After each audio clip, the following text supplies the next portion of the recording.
The chamber of the Orion Ascendancy Council was built to intimidate. It floated in orbit above a dying star, a symbolic reminder that even suns could be extinguished if the Council willed it. 12 thrones circled a hollow center of space, and in that empty void stood a single human, Ambassador Elias Kane. No chair, no platform, just him, standing, alone. Elias adjusted the cuffs of his uniform, ignoring the subtle insult. Around him, the most powerful species in the galaxy observed like predators studying prey. At the highest throne sat Archon Zyrath, a being of shimmering crystalline light. Its voice echoed directly into the mind. "You are late, human." Elias didn't bow, didn't kneel, didn't flinch. "Traffic," he replied calmly.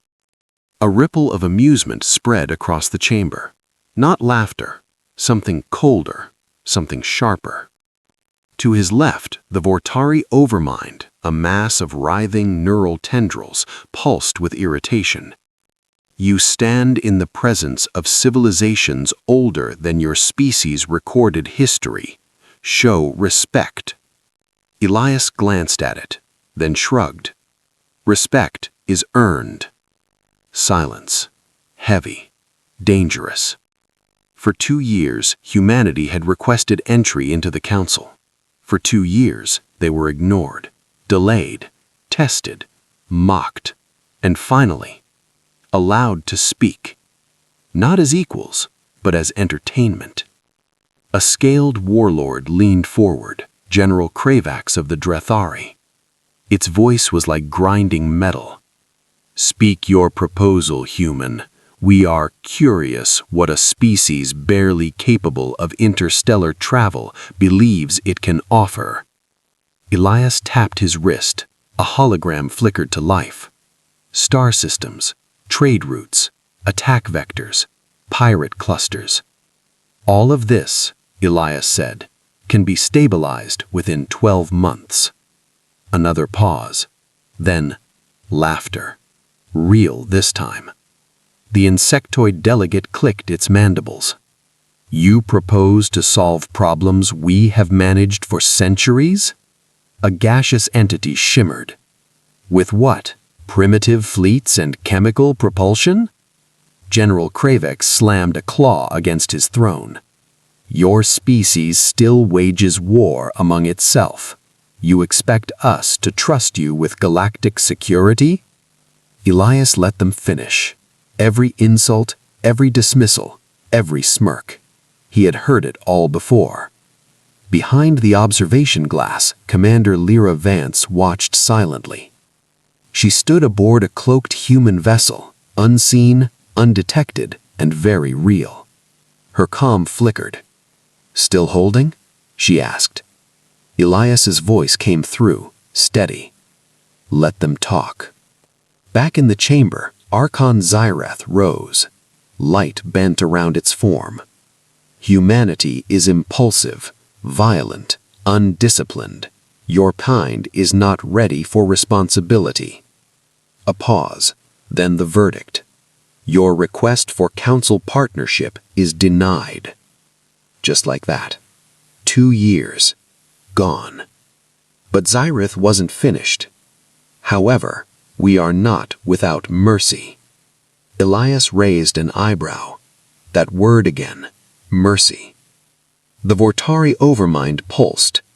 "We propose integration." Elias didn't like the sound of that. "Define integration." The Drethari general grinned, exposing rows of blade-like teeth. "Your species will be placed under council supervision. Your fleets will be dismantled. Your technology will be evaluated." The insectoid clicked. "In return, your species will be protected from itself." Silence filled the chamber. Elias felt it. That moment, that shift, where hope died and clarity replaced it. Behind the glass, Commander Vance whispered, Here it comes. Elias slowly deactivated his hologram. The stars vanished. The chamber dimmed. And then, he laughed. Not loudly, not mockingly, just enough to make every being in the room uncomfortable. "You think," Elias said softly. "We came here asking for permission." The council stilled.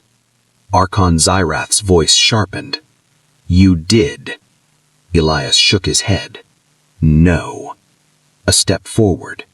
"We came to see if you were worth joining." The temperature in the chamber seemed to drop. General Kravex growled. "Careful, human." Elias ignored him. "For 2 years, we showed you our small ships, our limited colonies, our early tech." He looked around. "And you believed that was all we had." The Vortari overmind pulsed rapidly. "Are you implying deception?" Elias smiled. "I'm stating evaluation." Behind the glass, Commander Vance straightened. "Signal ready," she whispered. Elias tapped his wrist again, but this time, the hologram didn't show star maps. It showed fleets. Endless, silent, waiting. Not dozens, not hundreds, thousands. No, more. The chamber froze.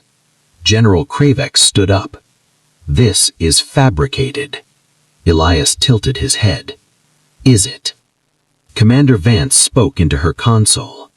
"Execute Phase 1. Across the galaxy, everything changed." The hologram still hung in the air. Endless human fleets. Layer upon layer of ships the Council had never seen, never imagined. For a moment, no one spoke. No one moved. Even Archon Zyrath dimmed slightly, its crystalline body flickering as it processed what it was seeing. Then, General Kravax roared. "Lies!" His massive claw slammed into the arm of his throne, cracking the metal. "A projection! A bluff!" But his voice lacked certainty. Elias Kane didn't respond. He simply stood there, watching them, waiting. A soft tone echoed through the chamber, not from the council, from Elias's wrist. He glanced down, then looked back up and said 3 simple words. "It has begun." Far beyond the council chamber, across hundreds of systems, humanity moved. Phase 1, withdrawal. On the trade world of Velcaris, thousands of ships filled the sky. Cargo freighters, medical transports, engineering vessels. All human, all essential, all leaving. Dockmaster Reln, a 6-eyed merchant, waved his limbs frantically at the departing ship. "Wait! You haven't unloaded the reactors!" The human captain's voice came calmly over comms. "Contract terminated, effective immediately." "But our entire grid!" "You should have thought of that." The transmission cut, and the ship jumped to hyperspace. Agricultural collapse. On the fertile world of Thalos 9, alien farmers watched in horror as human equipment powered down. Massive terraforming towers, offline. Climate stabilizers, silent. Genetic crop enhancers, gone. Dr. Amira Shah stood before a crowd of desperate locals. A plant-like elder trembled. "Without your systems, our harvest will fail." Amira hesitated, just for a second. Then, "We offered to share this technology." Her voice hardened. "You called us primitive." She turned and walked away. Medical crisis. On 12 plague-ridden worlds, human hospitals vanished overnight. Advanced treatment pods, gone. Nanite therapies, removed. Doctors, evacuated. On Kethra Prime, a 4-armed physician grabbed a departing human medic. "People will die." The medic met his gaze. They already were. A pause. We just delayed it. Infrastructure failure. Power grids flickered, then failed. Fusion cores, human-designed, shut down one by one. No one knew how to restart them because no one had ever been allowed to learn. Back in the council chamber. Panic. Real panic. A council aide burst into the chamber, ignoring all protocol. "Archon! Reports from across the systems. Human assets are disappearing." Another voice. "Trade routes collapsing." Another. "Medical failures. Agricultural shutdowns." The chamber erupted into chaos, voices overlapping, species shouting, fear spreading like fire. Only one person remained calm. Elias Kane. Archon Zyrith turned to him. For the first time, there was no arrogance, only tension. "What have you done?" Elias answered simply. "Nothing." A pause. "Yet." Back aboard the hidden command ship, Commander Lyra Vance stood before a wall of stars. "Phase 1 complete," an officer reported. "All units withdrawn." "Good," she said. "Now let them see." Across council space, sensors lit up. Ships appeared, not jumping in, not arriving, just revealing themselves. Massive structures unfolded from stealth fields, entire fleets decloaked in perfect silence. Ships that had been sitting invisible in orbit for years, watching, listening, learning. On the Council's border worlds, defense stations powered weapons, then froze, because every human ship had already targeted them. Precision dominance. On a Drathari war station, General Kravax's fleet commander shouted, "Lock weapons! Fire on!" The console went dark. All of them did. No explosion, no damage, just silence. A calm human voice came through every channel. "Your weapons have been disabled. Your crew is unharmed. Do not escalate." The commander whispered, "How?" Psychological warfare. Reports flooded the council, faster than they could process, worse than they could imagine. "They're everywhere. They knew our patrol routes before we issued them. They're inside our networks. They're reading encrypted channels." The Vortari overmind pulsed violently. "Impossible. Our encryption is absolute." Elias tilted his head slightly. "No system is absolute." Total awareness. Council intelligence ran emergency scans, tracing, searching, desperate. What they found was worse than any weapon. Human surveillance networks, hidden across decades, listening posts embedded in asteroid belts, quantum relays disguised as debris, observation satellites cloaked within stars' radiation fields. They hadn't just been watching, they had been mapping everything. The final blow. A trembling council officer stepped forward. "Archon, there's more." Zyrith's light dimmed further. "Speak." The officer swallowed. "Human ships are making contact with non-council species." Silence. Heavy. Dreadful. "They're offering alliances, trade, protection." Another pause. Then the words that broke the room. "And they're accepting." Elias finally moved, one step forward. "You ruled the galaxy," he said quietly, "by keeping everyone dependent." Another step. "We're offering them something else." He looked directly at Zyrith. Choice. The turning point. For the first time in thousands of years, the Council realized something terrifying. They weren't losing a negotiation. They were losing control of the galaxy itself. Elias turned toward the exit. No guards stopped him. No one dared. At the door, he paused. Without looking back, he said, "You had partners." A breath. "You chose subjects." Then he walked out.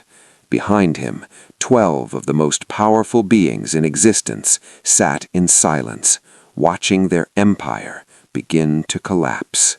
The first riots began on the industrial world of Kairos Delta. Factories shut down mid-cycle. Assembly lines froze. Energy grids flickered, then collapsed entirely. Workers, millions of them, were left standing in darkness. They said it was temporary, one supervisor whispered, staring at dead control panels. It's been 5 days. It wasn't temporary. It was the beginning. Famine rising. On Thalos 9, the crops began to die. Without human atmospheric stabilizers, temperature fluctuations spiked wildly. One day, freezing. Next day, burning heat. Fields turned brown. Harvests failed, and panic spread faster than hunger. The same plant-like elder who had begged Dr. Amira Shah fell to the ground, his leaves shriveled. Call them back. No one answered, because no one could. The plague returns.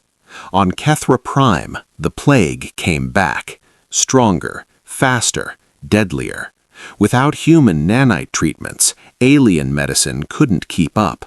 Hospitals overflowed. Doctors collapsed from exhaustion. Entire cities were quarantined. A broadcast echoed across the system. If any human vessel can hear this, we request emergency aid. Static. No reply. System failures. Across council space, power grids collapsed. Navigation systems failed. Trade routes became death traps. Ships began colliding in hyperspace lanes without proper guidance.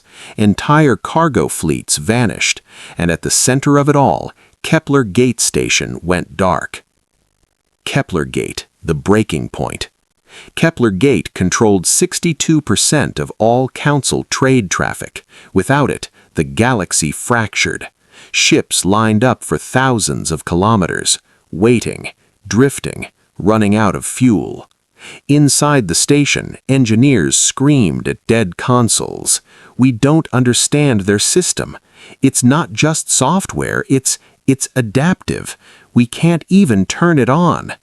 Because the system wasn't just built by humans, it was designed for humans.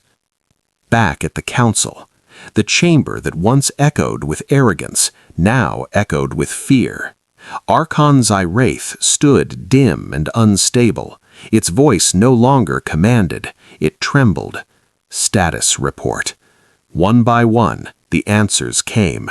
17 systems in blackout, 8 facing famine, 12 plague outbreaks, trade down by 70%. General Kravex slammed his fist again, but this time not in anger, in frustration. Then we attack them. All eyes turned to him. They've overplayed their hand, he growled. They rely on intimidation and tricks. A sneer. Let us show them real power. For the first time, Elias Kane wasn't there to answer, but someone else did. The Vortari overmind pulsed slowly. You wish to attack a force that disabled your fleets without firing a shot? Kravex hesitated, just for a second, then roared louder. We are the Council. But no one echoed him. The first engagement. 3 days later, they tried anyway. A Council strike fleet, 200 warships strong, approached the edge of human space, led by General Kravex himself. We will force them to negotiate, he declared.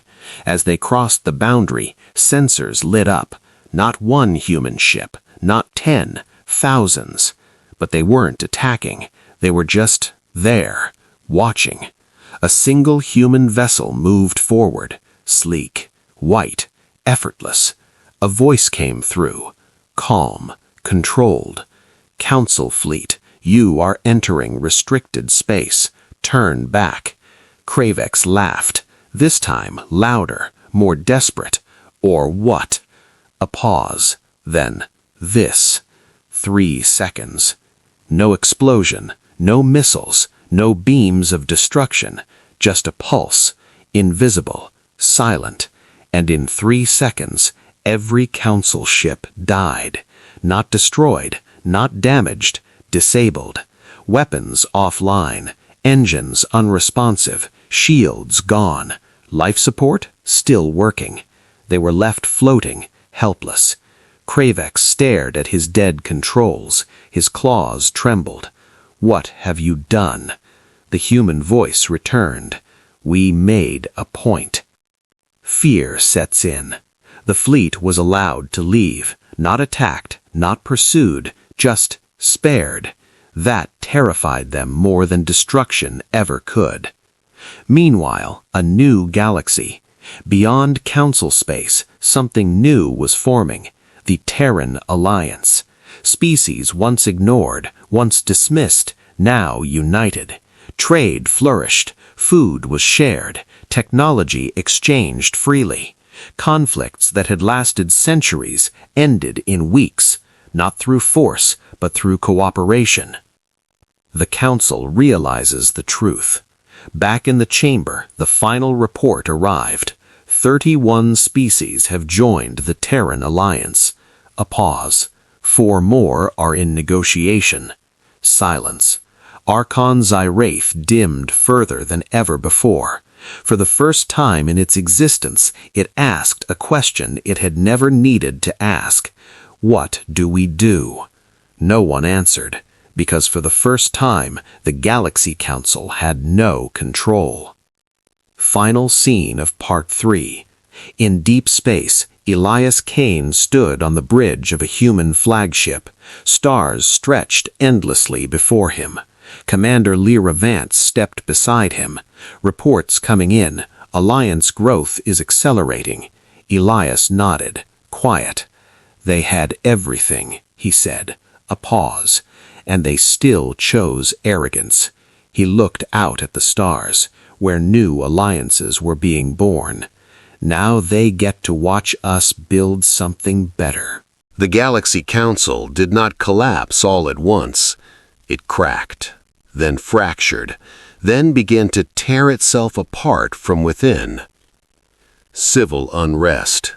On the core world of Velmora, protests filled entire cities. Citizens flooded the streets demanding answers. You said humans were weak. You said we didn't need them.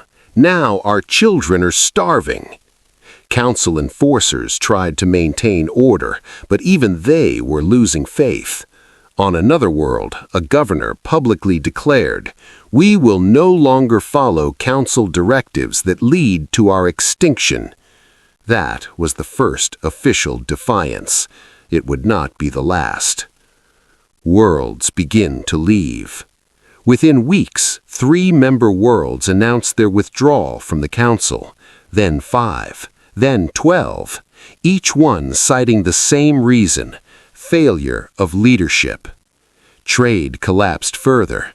Military coordination broke down. Communication between systems became unreliable. The Council, once an unshakable force, was now a crumbling relic. The cost of pride. On Kethra Prime, the plague reached its peak. Entire regions went silent. Cities became graveyards. A desperate transmission was sent again. To any Terran Alliance vessel, we surrender all prior claims. We request aid. This time, there was a response, but not what they expected. A calm human voice replied, "Your request has been received." A pause. "It will be evaluated by the Alliance Council." No immediate help, no rushing fleets, no desperate rescue, just procedure. For the first time, they were not being ignored. They were being treated like everyone else. War returns. Without human mediation, old conflicts reignited. The hegemony wars in the Outer Rim exploded into full-scale destruction. Entire systems burned. Refugees flooded neighboring worlds. Council fleets, already weakened, could not respond effectively. They were stretched too thin, too disorganized, too afraid. Because every commander knew if humans intervened, it wouldn't be to help the Council. The psychological collapse. Fear became the Council's greatest enemy. Ships reported phantom readings. Commanders hesitated to act. Orders were questioned, because at any moment a human ship could appear, or worse, already be there, watching. The decision. In the heart of Nexus Prime, Eldron Zyrath dimmed to its lowest state ever recorded. It had ruled for thousands of years, never challenged, never questioned. Until now. "We cannot continue like this," it said quietly. For once, no one argued. The Vortery overmind pulsed slowly. There is only one option left.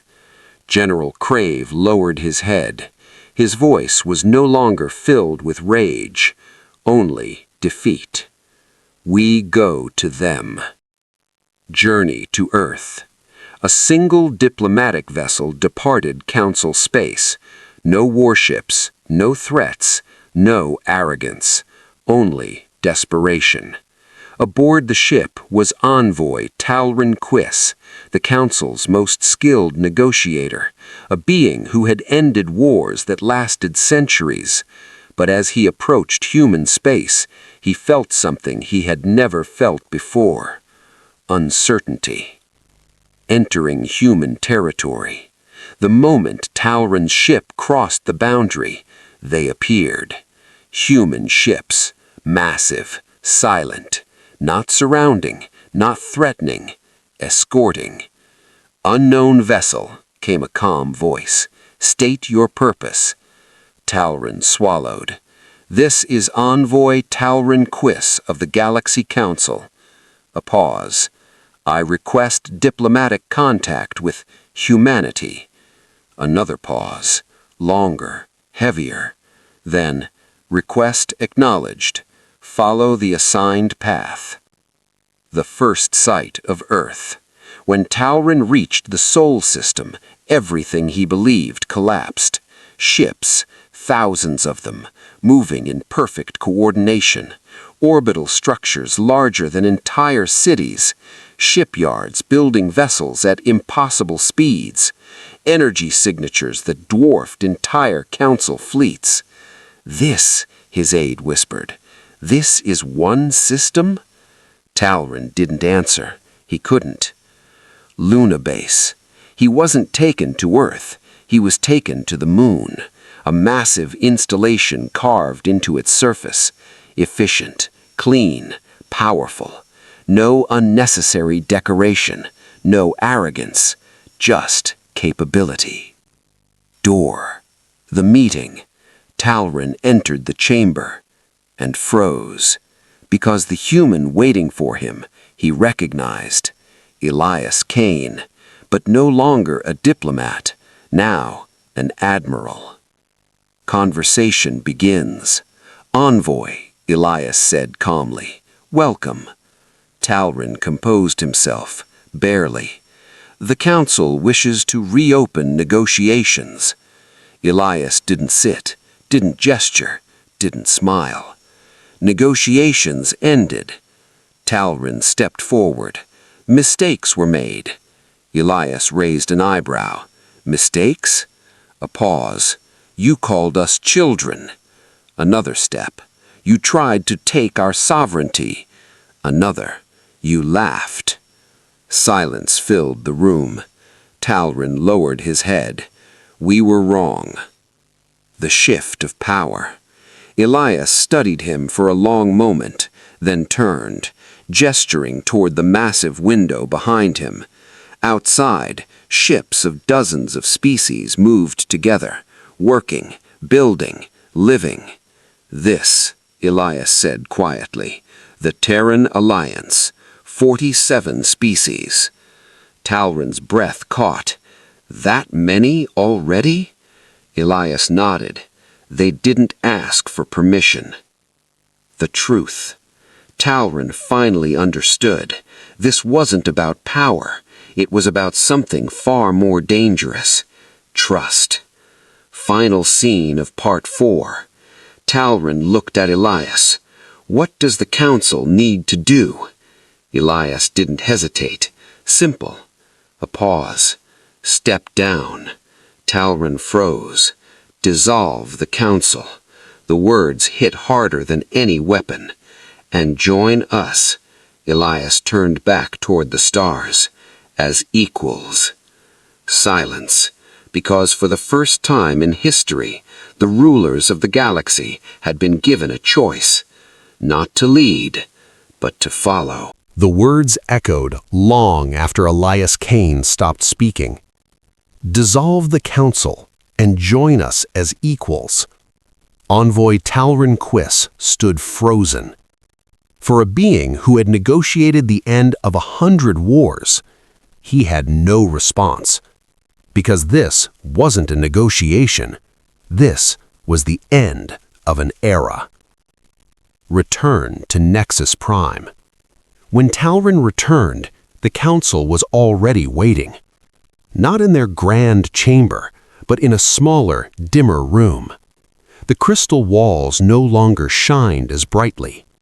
Or maybe it just felt that way. Archon Zyrath flickered weakly. Speak. Talrin took a breath. A long one. They will not negotiate. Silence. They offered terms. General Kravax leaned forward. What terms? Talrin looked at each of them, one by one, then said it. Dissolution.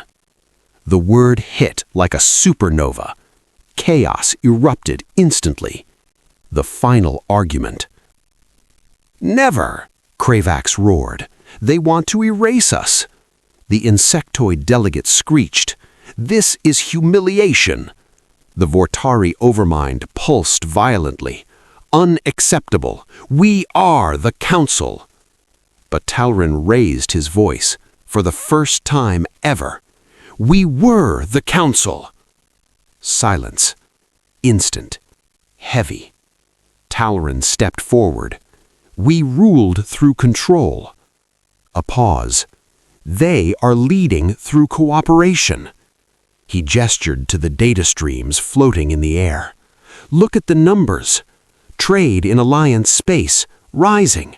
Food production, stable. Wars, declining. And us? He didn't need to finish. Everyone knew. The truth they couldn't escape. Archon Zyrath dimmed further. If we refuse? Talrin didn't hesitate. We fade.